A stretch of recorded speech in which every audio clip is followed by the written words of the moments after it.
Ah, kakapagod na. It's nakakapagod. Yeah. We have a lot of nakakapagod and it's also a relief for us to be able to air our side to the media and to of course, to the Senate. Sir, na-pressure ba kayo dun sa tatlong senador? Ulit na appeal nila na umalis na po kayo dun sa KOJC? Of course, there's always that effect on us. Sorry pwede po bang para lang, sorry sir, did you feel any pressure from those senators po appealing na umalis po kayo doon sa... Pasensya na kaya, palagay ko bad breath na ako dahil matagal akong hindi nakainom ng tubig at nanunuyo na lalamunan ko. Pero, of course, tatlong senador yun eh. So, the pressure is always there. The effect is always there. That we have to consider what they're saying even though, it may run against the operational procedures, it may run against our sworn duty. So, andun talaga. Dagdag na isipin, kumbaga. Yes, of course. No question about that. We will... Kanina open nakapasok ang mga media ron yeah, but we will continue exploring that place and we will cordon it again as the need arises. That portion is canalizing us into one instrument. As I've said before, masyado namang tricky question yun.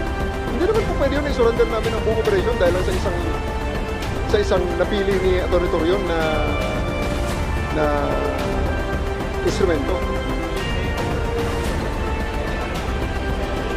We have a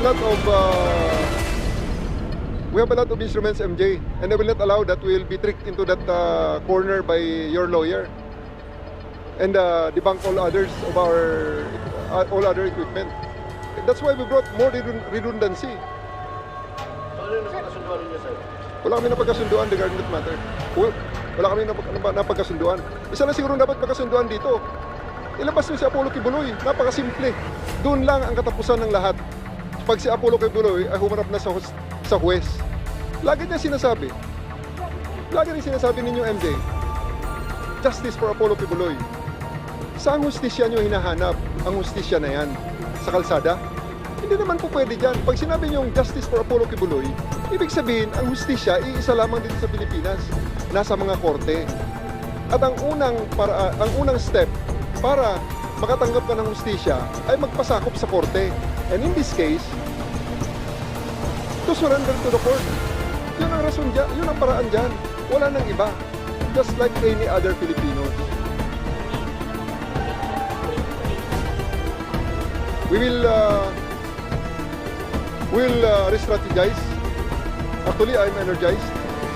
Yang mga lahat ng pinalalampas namin na obstruction of justice, aaksyonan na namin. Madadagdagan ng aresto, sigurado.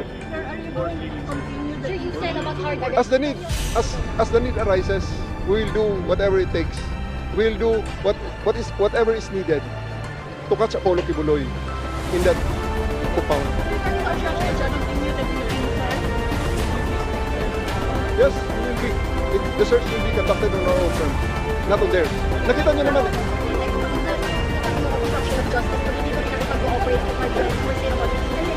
We will arrest anybody who obstructs the job of the policeman.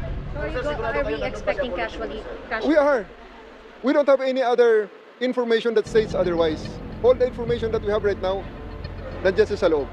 Sir, aarasin niyo yung nag-obstruct. Are we expecting casualty?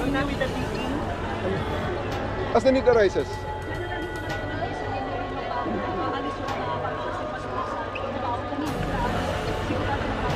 That's our recommendation. They can heed it or not, but we have ways to enforce that if the need arises. Sir, paano yung magiging ground para mag-hard arrest tayo? Basta may obstruction of justice, huhulihin na namin yan. Magtatrabaho ng maigi 24 hours ang ating mga arresting officers. Wala pa naman. It's all on my call. So what can we expect tomorrow, sir? Not tomorrow, tonight. Tonight, so are you going to natin mo ng simplify yung nililapit kayo? Meron naman. We're very thankful for the initiative of the Senate of calling this hearing. It allowed us to air our side, which for the past 2 weeks is not heard because there are ethical restraints, there are legal restraints, and now we're able to freely show you what challenges we're facing every day. Hindi naman sa baliwala. Of course, we consider the appeal of the good senator. We consider the appeal of the good senator. It's an input in the way we move forward in these operations. So as to the number of the police inside, It will be always dictated by the operational needs and the operational conditions and the changes that will come over. so yung panawagan nilang access, dun sa Cathedral, GMC, Access naman, hindi naman. Dramatics na lang yun eh.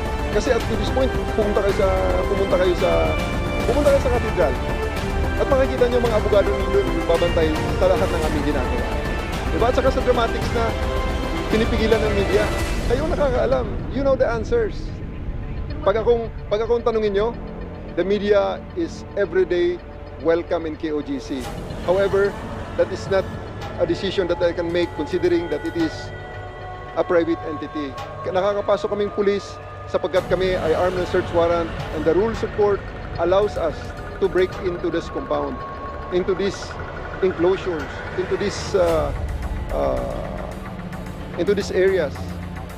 However, kayong mga media ay wala niyan. Kaya lang, you can take the challenge of the KOGC that they're saying that you are welcome to go in there. So go in there and go inside, roam around, investigate the police in there, take videos of the police there in the innermost sanctum of KOGC, and let's see if you can do it, or they will allow it. As the need arises ang mga diggings. Pero kanina sinabi ko doon, kasi nga nakita namin, we are off by 2 feet. Maybe we'll do it 2 feet, 3 feet to the left of the wall that we saw.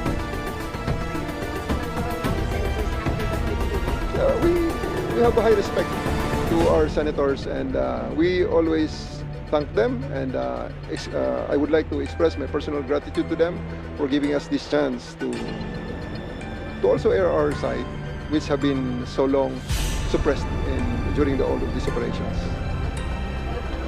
did you feel that the hearing was one-sided? No. We were given a chance to air our side. The good senator had been very good to us. They gave us the chance to also give our presentation. How did they It's not about the panel, it's about a single instrument, which I do believe is canalizing us and limiting us to a single instrument, considering that we have brought in lots of instruments that they don't want us to use. I don't think that's really fair, or that I don't think that's wise. And again, that is another demonstration of, again, them insisting their way. Sir, gano'n pa ito matagal? Hanggang sa mahuli si Apollo Kibuloy. Hanggang sa pagbabalik ni Apollo Kibuloy.